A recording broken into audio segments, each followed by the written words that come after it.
Hello everyone. आज हम लोग एक नए सीरीज के साथ आगे बढ़ रहे हैं और बेसिकली आज हम लोग जिस टॉपिक पे बात करेंगे वो एनसिबल का टॉपिक है। तो दोस्तों, एनसिबल के सीरीज को स्टार्ट करने से पहले मैं आपको एक चीज बता देता हूँ। हम लोगों ने डेवऑप्स के काफी टूल्स को कवर कर लिया है, जैसे लिनक्स के वीडियोस हमने बना रखे हैं पूरे के पूरे, और एडब्ल्यूएस का वीडियो भी हमारा ऑलरेडी कंप्लीटेड है, और डॉकर का भी कंप्लीटेड है, कुबरनेटिस का भी कंप्लीटेड है, माइक्रोसॉफ्ट एजोर का भी कंप्लीटेड है। और अब मैंने सोचा कि आप लोगों को एक एनसिबल का पूरा सीरीज लाकर दे दूं। तो तो आज से हमने सोचा कि एक एनसिबल का टॉपिक स्टार्ट करते हैं और अच्छा खासा हमें एनसिबल पे डिस्कस करना है। तो लगभग एनसिबल का सीरीज मैं आज से स्टार्ट कर रहा हूँ और ये कंप्लीट होने में मुझे 1 महीने लग जाएगा। तो दोस्तों, बेसिकली हम इस एनसिबल के सीरीज में ये डिस्कस करेंगे कि किस तरीके से एनसिबल पे वर्क होता है, किस तरीके से एनसिबल को यूज किया जाता है, क्या डिमांड होता है, क्या यूज केस होता है, और कंपनी इसको किस लेवल पे अपने एनवायरमेंट में यूज कर रही है। और ये भी डिस्कस करेंगे कि अगर आप अपने स्किल्स पे एनसिबल्स को ऐड कर लेते हो तो दोस्तों आप किसी कंपनी में जाते हो तो आपकी क्या जॉब प्रोफाइल्स वहां पर फिट होती है। तो ये सारी चीजें हम डिस्कस करेंगे। बट आज के टॉपिक में मेरा कोई ऐसा प्रैक्टिकल नहीं होगा एनसिबल के ऊपर। आज हम सिर्फ एनसिबल पे एक इंट्रोडक्शन की बात करेंगे, एनसिबल को किसने लेके आया उसके बारे में बात करेंगे, एनसिबल को कंपनी में किस लेवल पे यूज किया जाता है उसके बारे में बात करेंगे, और एनसिबल को यूज करने से क्या बेनिफिट्स होता है मार्केट में, और कंपनी किस लेवल पे इसे अपने प्रोडक्शन एनवायरनमेंट में या अपने डेवलपमेंट एनवायरनमेंट में या अपने ऑपरेशन वर्क में इसको किस तरीके से यूज करती है। इन सारी चीजों के बारे में आज हम डिस्कस करेंगे। तो चलो फिर हम लोग स्टार्ट करते हैं, डायग्राम के फॉर्मेट में एनसिबल को समझते हैं कि एक्चुअल में ये है क्या, और हम इसको सीखने के बाद क्या क्या चीज हम कर सकते हैं एनसिबल के थ्रू। तो ये सारी चीजें आज हम डिस्कस करेंगे।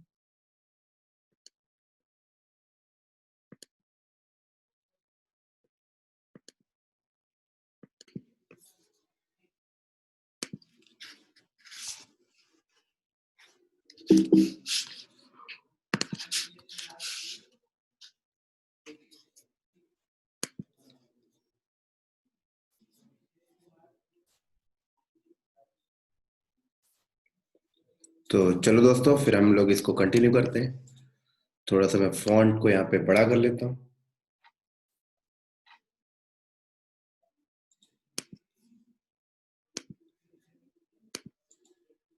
चलो, तो दोस्तों हम एनसिबल को स्टार्ट कर रहे हैं, और एनसिबल की बात करें तो एनसिबल काइंड ऑफ एक सॉफ्टवेयर है, राइट, और इसको ब्रीफ में हम समझेंगे।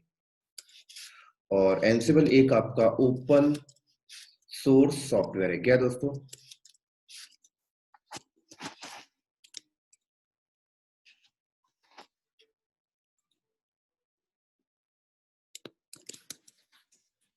ये हमारा क्या है, एक ओपन सोर्स सॉफ्टवेयर है।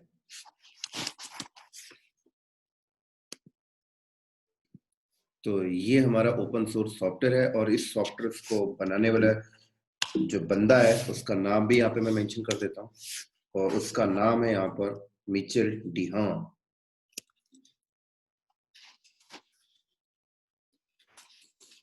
राइट। तो इस बंदे ने इस एनसिबल को डेवलप किया है दोस्तों। तो पहले समझेंगे ये एनसिबल जो है ये ओपन सोर्स सॉफ्टवेयर है, और ओपन सोर्स सॉफ्टवेयर का मतलब क्या होता है पहले इसको समझेंगे, फिर आगे कंटिन्यू करेंगे। तो दोस्तों, ऐसा सॉफ्टवेयर जिसका सोर्स कोड ओपनली है, बोले तो ओपन रखा गया है, that is a open source software. अब फॉर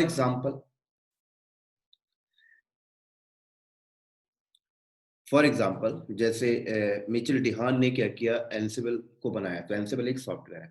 तो जब मिचेल डिहान ने सॉफ्टवेयर को बनाया होगा दोस्तों, तो उसने कोडिंग किया होगा, राइट। क्या किया होगा, उसने अपने सिस्टम के ऊपर बैठकर कोडिंग किया होगा, राइट। कोड लिखा होगा प्रॉपर तरीके से, तब जाकर उसने एक एनसिबल सॉफ्टवेयर को बनाया। और इसका यूज क्या है अभी बात करेंगे बाद में, पहले ओपन सोर्स को समझ लेते हैं। तो उसमें सोर्स कोड कोडिंग की गई होगी, और उस कोड को हम सोर्स कोड कहते हैं, है ना। तो जब मिचेल डेहान ने सॉफ्टवेयर को कंपाइलिंग करा होगा, और कंपाइलिंग करने के बाद एक कंप्लीटली एक सॉफ्टवेयर बना, राइट, जिसको हम यूज करते हैं आजकल। तो मिचेल डेहान ने उस सॉफ्टवेयर का, बोले तो एनसिबल को लिखने में उन्होंने जो कोडिंग की थी, उस कोड को उन्होंने ओपन रख दिया, मतलब हाइड नहीं किया, राइट? तो जब उसके सोर्स कोड को ओपन रखा गया, हाइड नहीं किया गया, तो हम इसको ओपन सोर्स सॉफ्टवेयर के नाम से कॉल करते हैं, राइट? तो ऐसा सॉफ्टवेयर जिसका सोर्स कोड ओपन है, कोई भी बंदा उससे देख सकता है, उस सॉफ्टवेयर के सोर्स कोड को रीड कर सकता है, that is the meaning of the open source software.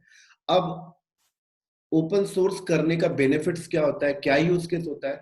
तो दोस्तों, ओपन सोर्स का मतलब ये होता है कि हर एक सॉफ्टवेयर का सोर्स कोड ओपन करने का मतलब ये होता है कि अगर इस सॉफ्टवेयर को कोई भी कस्टमर यूज करे या कोई भी कंपनी यूज करे, फॉर एग्जांपल मान लो मिचेल डियान ने एक एंसिबल नाम का सॉफ्टवेयर बनाया और उसका सोर्स कोड इन्होंने ओपन रखा, तो इनका ओपन रखने का मतलब क्या था वो समझा देता हूँ। फॉर एग्जाम्पल, यहाँ पर एक कंपनी है, राइट? और ये कंपनी चाहती है कि मिचेल डिहान ने जो ओपन सोर्स सॉफ्टवेयर बोले तो एंसिबल को डेवलप किया है, तो ये ना कंपनी बोले तो इस कंपनी का नाम भी मैं लिख देता हूँ, XYZ कंपनी। अब ये XYZ नाम की कंपनी मिचेल डिहान के एंसिबल को यूज करना चाहते हैं, राइट? तो बिल्कुल यूज कर सकते हैं। तो XYZ नाम की कंपनी ने क्या किया, एंसिबल को यूज करना स्टार्ट कर दिया। अब सवाल ये आता है दोस्तों कि ये XYZ नाम की कंपनी बोलती है कि मिचेल डिहान ने जो सॉफ्टवेयर ये बनाया एंसिबल, इसमें ये फलाना कमी है, राइट? या ये एंसिबल हमारी ये डिमांड को पूरी नहीं कर पा रहा है, राइट? या इसमें कुछ दिक्कत है। तो ओपन इसका सोर्स कोड ओपन रखने का मतलब ये था कि XYZ नाम की कंपनी को अगर ऐसा लगता है कि भाई ये बग है, ये कमियां है, तो XYZ नाम की कंपनी क्या कर सकती है, उस एंसिबल के अंदर बोले तो जो सोर्स कोड है उसको ओपन करके वो अपने हिसाब से चेंजेस कर सकते हैं। मतलब अपने उनको लगता है भाई कमी है तो ठीक है भाई, आप अपने डेवलपर से उस पर एडिट करा के उसको चेंज करा लीजिए। तो ये मतलब होता है हर एक सॉफ्टवेयर को का जो सोर्स कोड है ओपन करने का। तो ये एक बड़ा रीजन होता है कि हम अपने सॉफ्टवेयर के सोर्स कोड को ओपन रख दें, तो हमारा जो कस्टमर है, यूजर है, वो अपने नीड और डिमांड के हिसाब से उस पर चेंजेस कर सकता है। तो बेसिकली ये फायदा होता है दोस्तों सॉफ्टवेयर के सोर्स कोड को ओपन करने का। तो इसी तरीके से दोस्तों यही एक रीजन था यहाँ पर एंसिबल को ओपन सोर्स बनाने का। उसी के साथ साथ अब सवाल ये आता है कि ठीक है भाई, अब ओपन सोर्स इन्होंने कर दिया, राइट? लेकिन आपका ऑर्गेनाइजेशन में, आईटी इंडस्ट्रीज के अंदर हर एक ओपन सोर्स सॉफ्टवेयर को लाइसेंस देने की भी एक ऑर्गेनाइजेशन है, राइट दोस्तों? और उस ऑर्गेनाइजेशन का नाम जो है मैं यहाँ पे लिख देता हूँ, GNU। और आप, आई थिंक आपको इसका फुल फॉर्म भी पता होगा, जनरल पब्लिक लाइसेंस,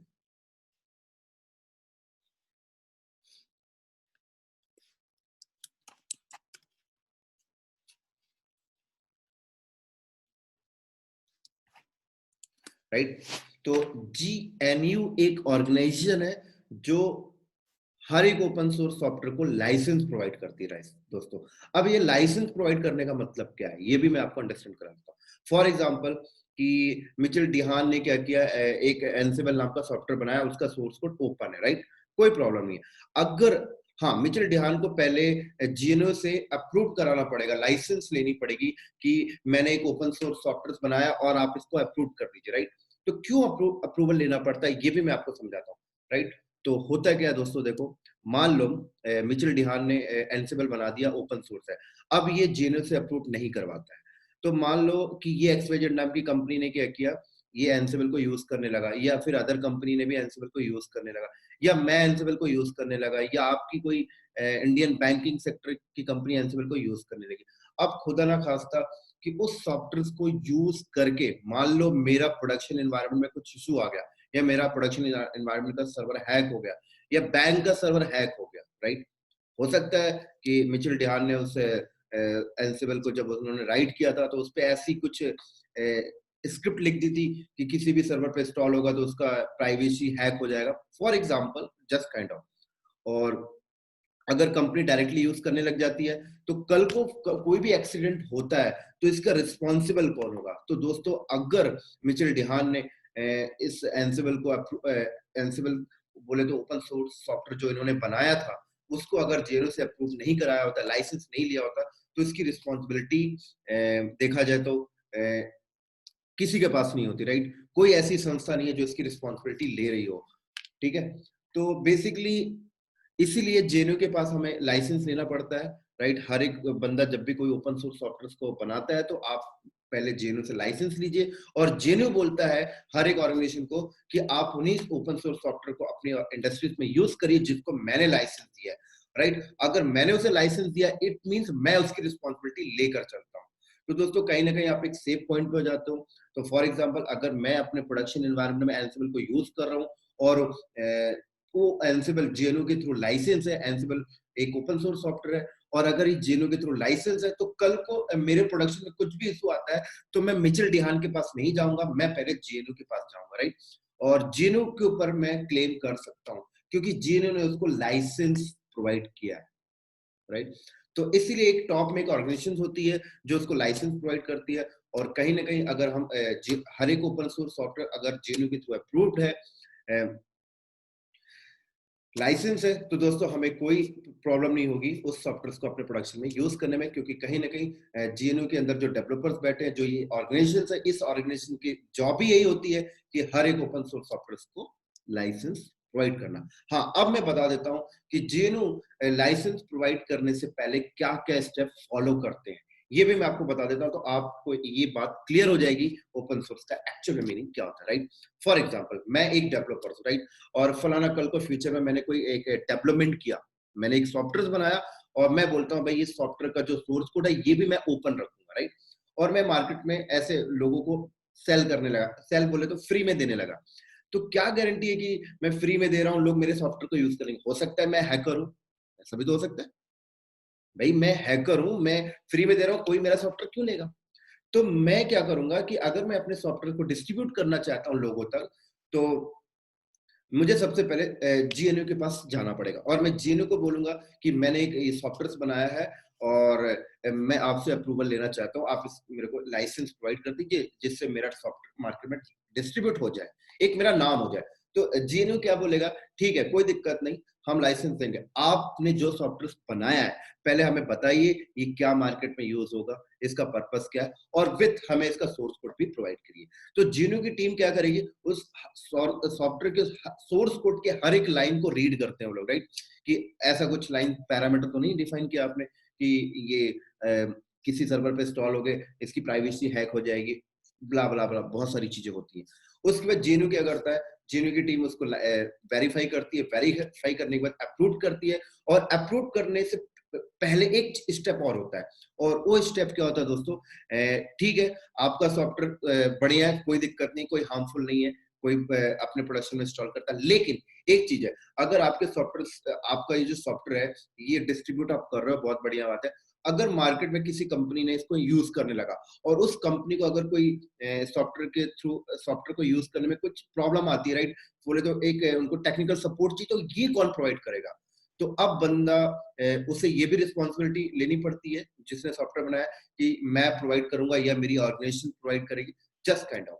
तो मिचेल डिहान के एक बंदा था, उसके पास एक छोटी सी टीम थी, तो उन्होंने जेएनयू से अप्रूवल तो ले लिया।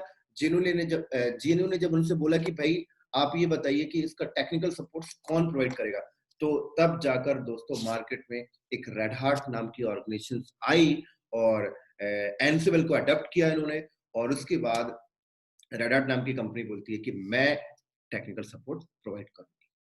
तो तब से मिचेल डिहान और रेड हैट के डेवलपर्स मिलकर एनसिबल पे काम कर रहे हैं दोस्तों। तो अब आज के टाइम पे एनसिबल पे जो भी चेंजेस आते हैं, जो भी नए एनसिबल नाम के सॉफ्टवेयर का जो भी नया वर्जन आता है, तो अब क्या हो गया दोस्तों, मिचेल डिहान और उनकी टीम और विद रेड हैट के डेवलपर्स मिलकर अब इस एनसिबल को आगे बढ़ा रहे हैं। तो अभी अगर आपको एनसिबल का कोई एंटरप्राइजेस वर्जन लेना है, बोले तो फॉर एग्जांपल एक एक्सवाईजेड नाम की कंपनी है, अब वो एनसिबल को यूज करना चाहती है, तो वो लोग रेड हैट के साथ टाई अप ले लेते हैं, तो रेड हैट उनको एंटरप्राइजेस वर्जन दे देती है, एंटरप्राइजेस लाइसेंस दे देती है, तो उससे उस कंपनी को एक क्लियर हो जाता है कि ठीक है भाई हमने ओपन सोर्स सॉफ्टवेयर यूज करा, बहुत बढ़िया बात है, लेकिन कल को अगर हमें कुछ भी इश्यूज आता है एनसिबल से रिलेटेड, कुछ भी दिक्कतें आती, कुछ भी ट्रबल शूट हमें चाहिए, सपोर्ट चाहिए, तो कोई बात नहीं, एनसिबल एक ऑर्गेनाइजेशन बैठी, सॉरी रेड हार्ट एक ऑर्गेनाइजेशन बैठी हुई है जो हमें टेक्निकल सपोर्ट प्रोवाइड कर देगी, राइट? तो ले देके यहाँ पर जो ओरिजिनल ऑथर है, तो ओरिजिनल ऑथर दोस्तों यहाँ पर एंसिबल को बनाने वाला बंदा कौन है? मिचेल डिहान है। और उसके बाद रेड हाट ने इसको अडॉप्ट किया और रेड हाट ने इसको परचेज किया और अब रेड हाट क्या कर रहा है? एज एंटरप्राइजेस लाइसेंस के साथ ऑर्गेनाइजेशन को दे रहा है। तो आज भी एंसिबल क्या ओपन सोर्स है, आप फ्री में एंसिबल यूज करिए। हर एक ऑर्गेनाइजेशन एंसिबल को फ्री में यूज करती है। सिर्फ उस ऑर्गेनाइजेशन को क्या करना पड़ता है, अगर टेक्निकल सपोर्ट चाहिए तो आप उसको उसके पे करने पड़ते हैं। हाँ, कोई कंपनी को अगर उसका टेक्निकल सपोर्ट चाहिए तो रेड हाट देगी टेक्निकल सपोर्ट। तो रेड हाट बोलती है मैं ऐसे टेक्निकल सपोर्ट नहीं देती, आपको मेरे साथ सब्सक्रिप्शन लेने पड़ेंगे। तो हर एक कंपनी क्या करती है, एंसिबल को अपने इंडस्ट्रीज में, अपने प्रोडक्शन एनवायरनमेंट में यूज करने से पहले वो लोग क्या करते हैं, रेड हाट के साथ सब्सक्रिप्शन ले लेते हैं। तो अब क्या होता है कि एक अमाउंट फिक्स हो जाता है जो रेड हाट के पास जाता रहता है। तो ये एक रेड हाट की इनकम है, राइट। इसी तरीके से रेड हाट क्या करता है, एंसिबल्स की ट्रेनिंग भी मार्केट में प्रोवाइड करता है और उसके साथ साथ ट्रेनिंग के साथ सर्टिफिकेशन भी प्रोवाइड करता है। तो ले देकर रेड हाट, अगर आप एंसिबल्स के एग्जाम देना चाहते हो दोस्तों तो आप रेड हाट का दे सकते हो, कोई प्रॉब्लम नहीं, बहुत इसकी वैल्यू है आज के टाइम। चलो, ये तो हो गए दोस्तों एंसिबल की हिस्ट्री। और अब बात करते हैं कि एंसिबल का यूज केस क्या है, एक इंडस्ट्री इसको किस लेवल पे यूज करती है और क्या बेनिफिट्स होता है अगर हम एंसिबल को अडॉप्ट करते हैं और अगर हम अपने काम को डेली बेसिस होने वाले, हमारी इंडस्ट्रीज के अंदर डेली बेसिस पे होने वाले ऑपरेशंस को अगर हम एंसिबल से करते हैं तो हमें क्या बेनिफिट्स हो। तो चलो दोस्तों, अब हम लोग स्टार्ट करते हैं एंसिबल के इस यूज केस की तरफ। अभी तो ये हमें उसकी हिस्ट्री को समझ रहे हैं।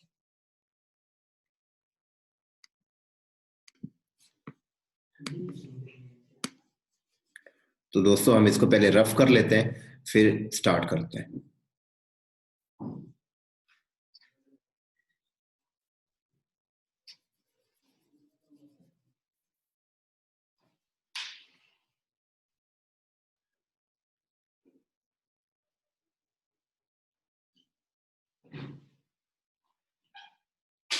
चलो दोस्तों, तो फॉर एग्जांपल ये एक ऑर्गेनाइजेशन है, राइट। और ये ऑर्गेनाइजेशन के अंदर एन नंबर ऑफ सर्वर है, राइट। बोले तो यहाँ पर देखो, ये सर्वर है और ये एप्लीकेशन सर्वर है, मान लेते हैं ऐप सर्वर, ये ऐप सर्वर है और लगभग यहाँ पर 200 ऐप सर्वर है, राइट। इसी तरीके से कंपनी के अंदर यहाँ पर वेब सर्वर है और वेब सर्वर भी यहाँ पे नंबर ऑफ वेब सर्वर है। और फॉर एग्जांपल हमने यहाँ पर लिख दिया 300 वेब सर्वर है। इसी तरीके से कंपनी के अंदर ये यहाँ पर और भी सर्वर है और ये मान लेते हैं डेटाबेस सर्वर है, डीबी सर्वर, राइट। और आई थिंक 300 डीबी सर्वर है। उसी के साथ साथ दोस्तों यहाँ पर कंपनी का स्विच है, राउटर है, नेटवर्क डिवाइसेस है, n number of switch router है। यहाँ पे मैं लिख देता हूँ, ये कंपनी का क्या है, नेटवर्क डिवाइस है, ठीक है।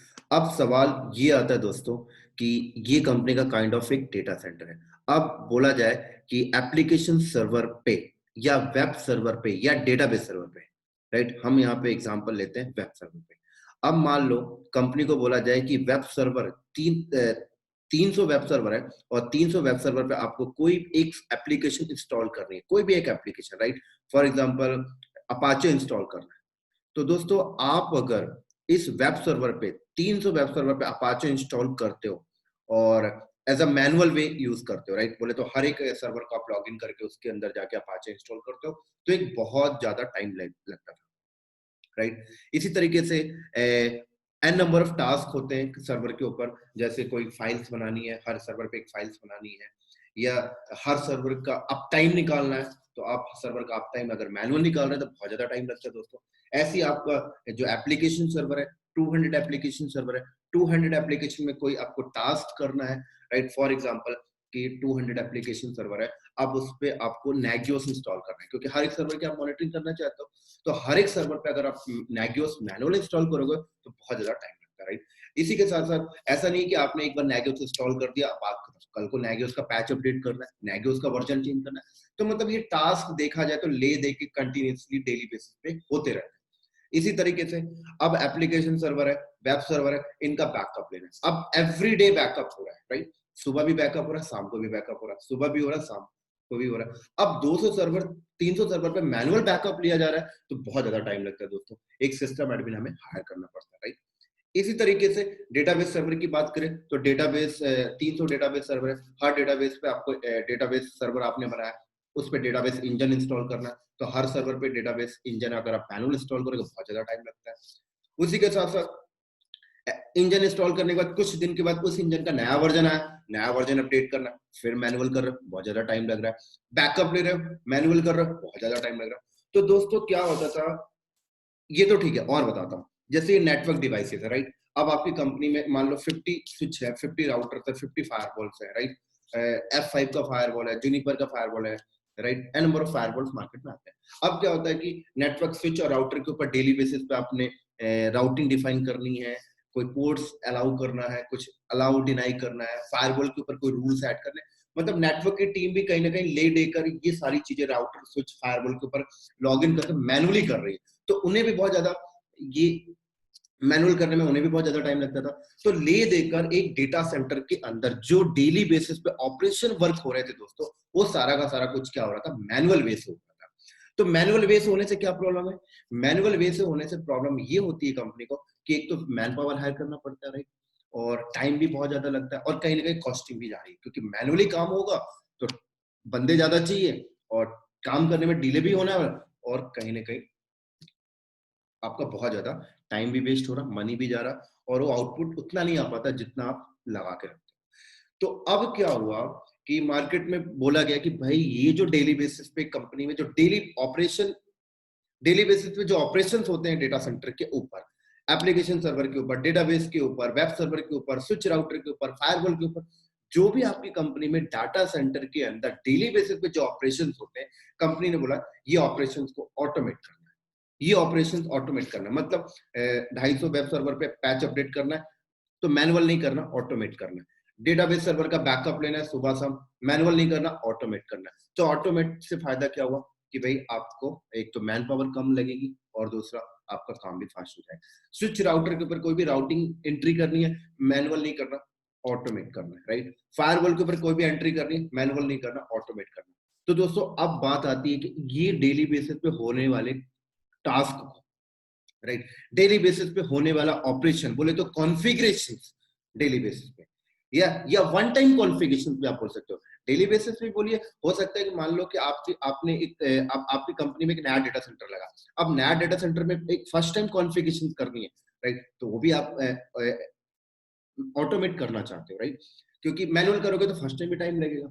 तो आप जो भी अपने डेटा सेंटर के अंदर, चाहे फर्स्ट टाइम कॉन्फ़िगरेशंस हो या डेली बेसिस पे कॉन्फ़िगरेशंस हो, जो भी कॉन्फ़िगरेशंस आप कल तक मैनुअल कर रहे थे दोस्तों, तो अब सवाल आती है कि इसको ऑटोमेट करना है।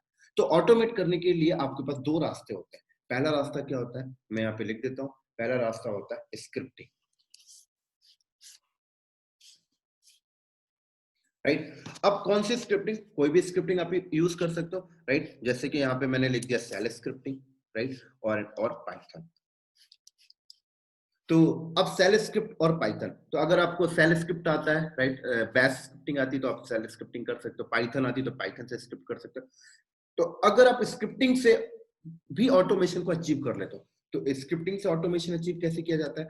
फॉर एग्जांपल मुझे एप्लीकेशन सर्वर के ऊपर पैच अपडेट करना है, तो मैं क्या करूंगा, एक स्क्रिप्ट फाइल लिखूंगा। अब वो स्क्रिप्ट फाइल या तो पाइथन में हो सकती है, तो बैश सेल पे हो सकती है, no problem. N number of और भी लैंग्वेज है, आप उस पर भी लिख सकते हो, नो प्रॉब्लम।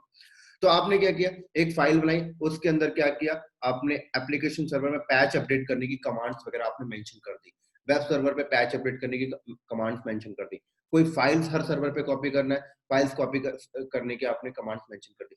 बोले तो ये तो मैं जस्ट काइंड ऑफ एक छोटा सा एग्जांपल दे रहा हूँ, और भी नंबर ऑफ बड़े बड़े टास्क होते हैं जो आप स्क्रिप्ट फाइल पे लिख रहे होते हैं, राइट। लेकिन स्क्रिप्ट फाइल फॉर एग्जांपल मैंने लिखी, अब मैंने स्क्रिप्ट फाइल लिख दिया, राइट। अब मैंने स्क्रिप्ट फाइल जब लिखा तो मैंने अपने हिसाब से उस पर डिजाइनिंग की, राइट। मैंने अपने हिसाब से उस पर कमांड्स डाले, अपने हिसाब से व्यूज रखा, सब कुछ मैंने अपने हिसाब से किया, और स्क्रिप्ट भी बढ़िया चल रही है। स्क्रिप्ट के चलने से भी आपका काम ऑटोमेशन हो रहा है, टाइम कम लग रहा है, कोई प्रॉब्लम नहीं हो रही, आपका काम ऑटोमेशन हो गया। लेकिन फिर एंसिबल क्यों आया मार्केट में, जब स्क्रिप्टिंग से काम हो रहा था तो एंसिबल मार्केट में क्यों है, हम उस पर भी अभी डिस्कस करेंगे। तो दोस्तों क्या हुआ, कि मैंने अगर स्क्रिप्ट लिखी और कल को अगर मैं कंपनी को रिजाइन करके चला गया, राइट, तो मेरी स्क्रिप्ट, मेरी लिखी गई स्क्रिप्ट किसी अदर बंदे को समझना बहुत डिफिकल्ट है।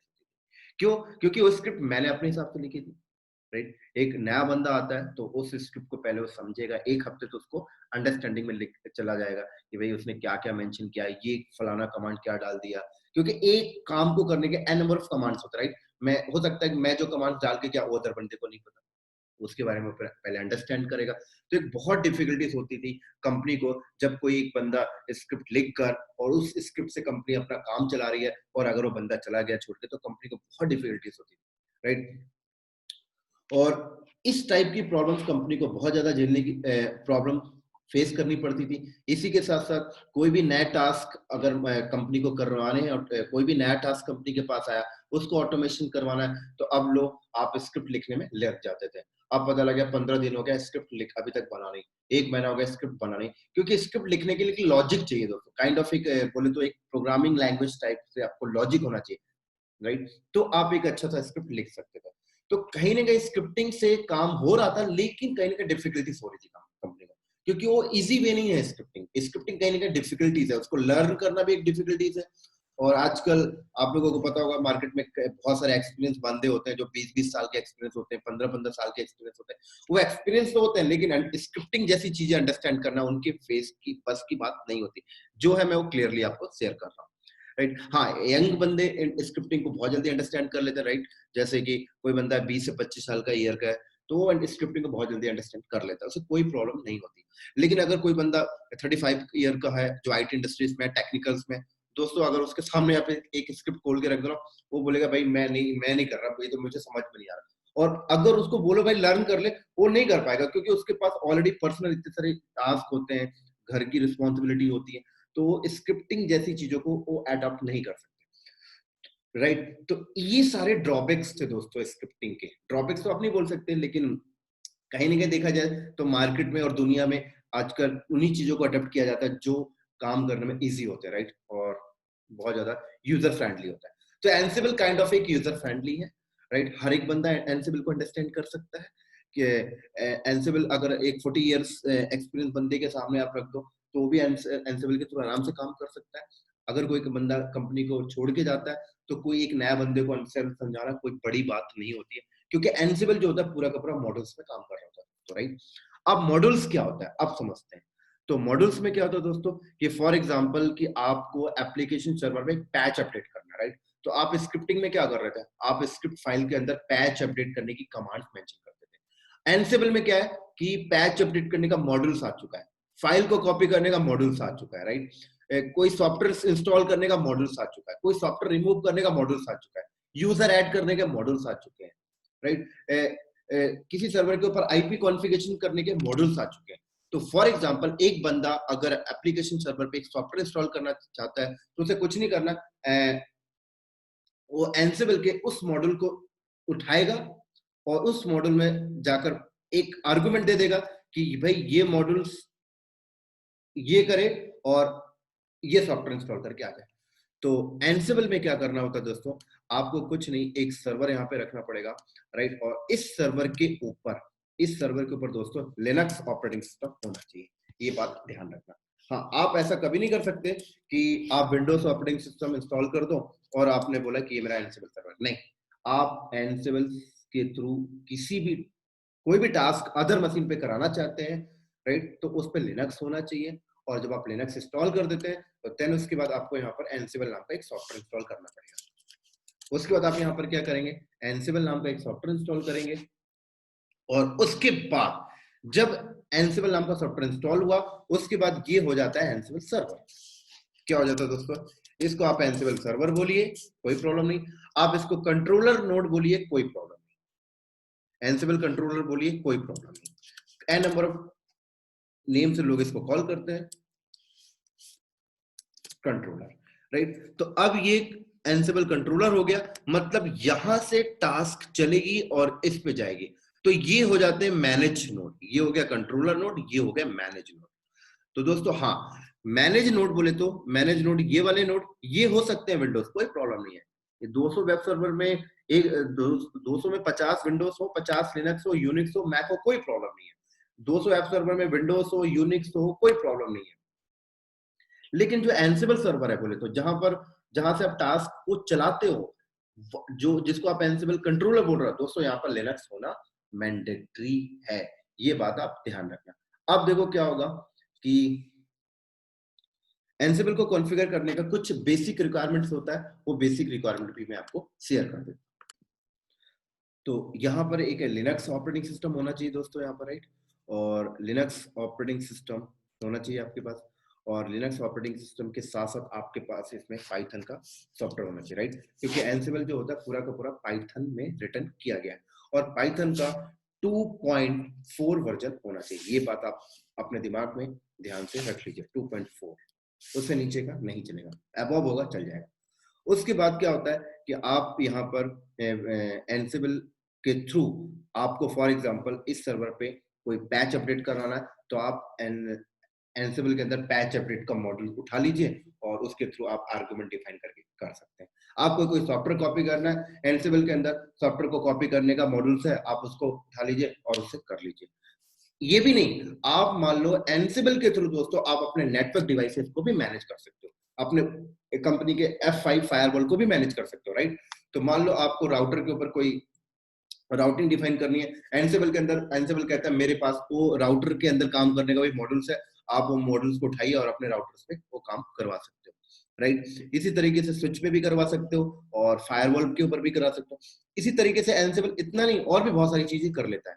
जैसे कि मान लो आपका इंफ्रास्ट्रक्चर एडब्ल्यूएस पे लगा हुआ, अब एडब्ल्यूएस के ऊपर आपको कोई चीजें ऑटोमेशन करनी है, फॉर एग्जाम्पल 500 इंस्टेंस आपको बनाने हैं, एंसिबल कहता है मेरे पास एडब्ल्यूएस पे काम करने के लिए भी मॉड्यूल्स है, मेरे मॉड्यूल्स को उठा के आप एडब्ल्यूएस पे भी वो काम कर सकते हो। वीपीसी बनाना है, एंसिबल कहता है मेरे पास वो भी मॉड्यूल्स है, उस मॉड्यूल के थ्रू आप एडब्ल्यूएस पे वीपीसी बना सकते हो। ना कि एडब्ल्यूएस पे, आप एजोर के ऊपर भी कर सकते हो अपना कॉन्फ़िगरेशंस को ऑटोमेट एंसिबल के थ्रू, गूगल क्लाउड के ऊपर भी कर सकते हो। इसका मतलब एंसिबल हर एक प्लेटफॉर्म पे, आप हर एक प्लेटफॉर्म पे जो टास्क करते हो, आप जो ऑपरेशन करते हो मैनुअल, आप उसको ऑटोमेट करा सकते हो, उसकी कॉन्फ़िगरेशन को ऑटोमेट करा सकते हो वाया एंसिबल। तो इतना ज्यादा फेमस है दोस्तों एंसिबल, राइट। और अच्छा खासा बूम पे है, और इस पे काफी ज्यादा जॉब भी मार्केट में बहुत आ रही है आजकल। तो हाँ, एक चीज और बता दो, एंसिबल पे बाय डिफॉल्ट एंसिबल पे तो बहुत सारे मॉडल्स अवेलेबल है, और उनके डेवलपर्स और मिचेल डीहसन मिलकर एंसिबल के और मॉडल्स के ऊपर काम कर रहे हैं। मतलब और भी नंबर ऑफ मॉडल्स वो ला ला के दे रहे हैं हमारी सुविधा के लिए, कि हमें इतनी दिक्कतें ना हो। तो दोस्तों जब इतना इजी चीज मार्केट में आ चुका है आपके ऑपरेशन वर्क को ऑटोमेट करने के लिए, तो फिर भला हम स्क्रिप्टिंग की तरफ क्यों जाए मार्केट, राइट। तो बहुत इजी है, लाइक उनके डेवलपर्स, हाँ, हालांकि मॉडल्स के अंदर देखा जाए तो स्क्रिप्टिंग ही लिखी हुई है, लेकिन वो स्क्रिप्टिंग के बारे में अब हमें नहीं सोचना, हमें तो मॉडल्स बना कर दे दिया कि हम मॉडल्स को यूज कर रहे हैं, बस बात खत्म।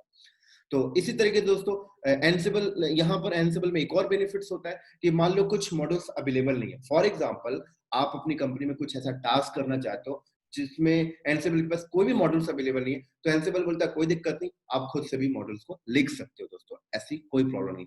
हाँ, अब जब आप खुद मॉडल्स लिखोगे तो उसको कस्टम मॉडल्स बोला जाता है। उस मॉडल्स को लिखने के लिए आपको पाइथन आनी चाहिए, रूबी या बैश। तो इन 3 लैंग्वेज में आप लिख सकते हो। तो कोई बात नहीं भाई, जब इतने सारे मॉडल्स हैं, एक आध मॉडल्स लिखना होगा तो पाइथन की नॉलेज ले लेंगे, राइट। लेकिन ये सारी चीजें बाद में चाहिए, पहले तो आप सिस्टम एडमिन तक का एंसिबल सीख जाइए दोस्तों। हाँ, एक चीज और मैं आपको बता दूं, एंसिबल इजी भी है और टफ भी है, इजी भी है, टफ भी है। अब किसके लिए इजी है, किसके लिए टफ है, ये मैं आपको अंडरस्टैंड कराता हूँ, राइट। फॉर एग्जांपल एक बंदा, जैसे कि उसको सिस्टम एडमिन का कुछ नहीं आता, राइट। एक बंदा है, उसको लिनक्स ओएस का कुछ नहीं पता, उससे सिस्टम एडमिन का कुछ नहीं पता कि भाई सॉफ्टवेयर कैसे इंस्टॉल करते हैं, सर्वर्स कैसे कॉन्फ़िगर करते हैं, नेटवर्क स्विच कैसे करते हैं। तो अगर वो बंदा एंसिबल कर लेना तो उसके कोई बेनिफिट्स का नहीं है, राइट। एंसिबल उन्हीं बंदे के लिए अच्छा होता है जो बंदा ऑलरेडी सिस्टम एडमिन है। फॉर एग्जांपल मैं एक सिस्टम एडमिन हूं, मैं एक कंपनी के अंदर बैकअप मैनेजमेंट का प्रोसेस कर रहा हूं। तो मैं अगर एंसिबल सीखता हूं तो मेरे लिए यूज केस है कि भाई मैं जो अपनी कंपनी में बैकअप मैनेजमेंट मैनुअली कर रहा था, मैं एंसिबल के थ्रू उसको ऑटोमेट करके दूं, तो मेरे लिए इजी है। लेकिन एक बंदा अपनी लाइफ में कभी बैकअप मैनेजमेंट किया ही नहीं, उसे कभी इस चीज का एक्सपीरियंस ही नहीं है कि भाई सिस्टम एडमिन की जॉब की प्रोफाइल में होता क्या है, उसने कभी मैनुअली ही नहीं किया, उसे कोई एक्सपीरियंस नहीं है, तो वो अगर एंसिबल सीख लेता है तो उसके लिए कोई यूज केस का नहीं, वो कहाँ पर और क्या ऑटोमेशन करेगा, क्या कॉन्फ़िगरेशन को ऑटोमेट करेगा, उसको कुछ समझ नहीं आ पाएगा। तो मैं रिकमेंडेड करता हूँ कि कोई भी बंदा एटलीस्ट सिस्टम एडमिन के प्रोफाइल को पहले अडॉप्ट कर ले, देन उसके बाद एंसिबल को करने जाए, राइट? इसी तरीके से मान लीजिए एक नेटवर्क का बंदा, एक नेटवर्क का बंदा आके बोलता है कि मैं एंसिबल सीख लूं, क्या मेरी जॉब परफेक्ट है? तो मैं उससे बोलता हूँ भाई तू पहले नेटवर्क के ऊपर कुछ मैनुअल कॉन्फ़िगरेशन किया है लाइफ में कभी? कभी तूने स्विच कॉन्फ़िगर किया है, कभी तूने राउटर कॉन्फ़िगर किया है कि स्विच के ऊपर काम किया, फायरवॉल के ऊपर काम किया? हाँ, अगर तूने लाइफ पास्ट में कभी काम किया है, ये सारी चीजें मैनुअल की है, तो तुझे एंसिबल अच्छे से समझ में आएगा। फिर तो तुझे कुछ नहीं देखना, तुझे तो बहुत मजा आएगा कि भाई ये चीजें मैं मैनुअल कर रहा था, एंसिबल में तो ये मॉड्यूल्स उठा के मैं ऑटोमेट कर, तो एक बेनिफिट हो जाता है दोस्तों। तो मैं रिकमेंडेड करता हूँ हर एक बंदे को कि पहले आप अपना सिस्टम एडमिन का प्रोफाइल मजबूत करिए, देन उसके बाद एंसिबल की तरफ आइए, राइट? अब सिस्टम एडमिन का प्रोफाइल का मतलब एटलीस्ट आपको लिनक्स बेसिक आना चाहिए, लिनक्स के ऊपर काम करना आना चाहिए। ऐसे अगर आपका प्रोफाइल विंडोज का है तो आपको विंडोज के सिस्टम एडमिन का पार्ट पता होना चाहिए। अगर आप नेटवर्क प्रोफाइल के हो तो आपको नेटवर्क प्रोफाइल की चीजें पता होना चाहिए। हाँ, एक बंदा अगर बोलता है मैं एडब्ल्यूएस पे मैं एंसिबल को सीख कर क्या एडब्ल्यूएस पे इंप्लीमेंटेशन कर सकता हूँ, तो बिल्कुल कर सकता है, लेकिन एटलीस्ट तुझे एडब्ल्यूएस का भी सिस्टम एडमिन का पार्ट पता होना चाहिए। तब तो तू, अगर तूने पास्ट में कभी एडब्ल्यूएस के ऊपर इंस्टेंस बनाया, वीपीसी बनाया, एक kind of virtual data centre set किया है, राइट? और एन नंबर ऑफ चीजें होती है, अगर तूने पास्ट में कभी वो चीज किया है तो फिर तो तू एंसिबल को अंडरस्टैंड कर लेगा, भाई मैं ये चीजें एडब्ल्यूएस पर मैनुअल किया करता था, एंसिबल के मॉडल्स के थ्रू मैं इसको ऑटोमेशन कर सकता हूँ, तो तेरे लिए बेनिफिट्स है, राइट? ऐसे कोई बंदा बोलता है क्या मैं इसको एंसिबल को एजोर पे एंसिबल को लेकर मैं एजोर पे काम कर लूंगा, बिल्कुल कर लेगा, लेकिन तू पहले कभी एजोर पे मैनुअल तो काम किया होगा, तब तो तुझे मजा आएगा ना कि हाँ मैं पास्ट में इसको मैनुअल करता था, अब मैं एंसिबल के मॉडल्स के थ्रू इसको ऑटोमेट कर। तो मेरे कहने का मतलब दोस्तों है कि आप पहले अपना सिस्टम एडमिन का प्रोफाइल मजबूत करिए, देन उसके बाद एंसिबल करेंगे। तो इसलिए मैंने बोला था एंसिबल इजी भी है और टफ भी है। इजी किसके लिए? जो बंदा सिस्टम एडमिन है वो एंसिबल पढ़ता बहुत इजी है, और अगर कोई बंदा सिस्टम एडमिन कभी किया ही नहीं है और एंसिबल को आके लर्न करे तो उसके लिए बहुत डिफिकल्ट होता है। तो ये था हमारा एक छोटा सा एंसिबल के ऊपर इंट्रोडक्शन, और आज की वीडियो में यहीं पे स्टॉप करता हूँ। कल से हम एंसिबल के लैब की तरफ चलेंगे। तो दोस्तों एंसिबल की लैब करने के लिए एटलीस्ट हमें 3 वीएम चाहिए, राइट? 2 वीएम में भी काम हो जाएगा, लेकिन हम यहाँ पे 3 वीएम लेके चलेंगे। तो हमारे पास एटलीस्ट 3 वीएम होना चाहिए, राइट? जिसमें हम एक में एंसिबल कंट्रोलर बनाएंगे और 2 हमारे नोड होंगे जिसके ऊपर हम टास्क परफॉर्म किया करेंगे, राइट? अब दोस्तों ये 3 वीएम या आप एक वीएमवेयर के ऊपर भी बना सकते हो, आप फिजिकल भी रख सकते हो, या फिर आप अगर आपको अगर एडब्ल्यूएस आता है तो आप एडब्ल्यूएस के ऊपर भी क्रिएट कर सकते हो एंसिबल की लैब करने के लिए, या एजोर के ऊपर भी कर सकते हो, या गूगल क्लाउड के ऊपर भी कर सकते हो। तो काफी अच्छा टॉपिक है एंसिबल, और लगभग ये 1 महीना जाएगा, और इसकी वीडियो जो है मैं लगभग 25 से 30 वीडियोस इसके ऊपर बनाने जाने वाला हूँ। तो आज हम लोग यहीं पे स्टॉप करते हैं दोस्तों, और आई थिंक रात के 12:30 बज चुके हैं। और ठीक है दोस्तों, अगर आपको ये इन्फॉर्मेशन जो मैंने आपको दिया एनसिबल की थ्योरी अगर आपको अच्छा लगा है तो मेरे चैनल को लाइक करिए, सब्सक्राइब करिए, और बहुत ही जल्दी हम लोग मिलते हैं नेक्स्ट वीडियो में एनसिबल की प्रैक्टिकल के साथ। चलो दोस्तों, बाय बाय, गुड नाइट।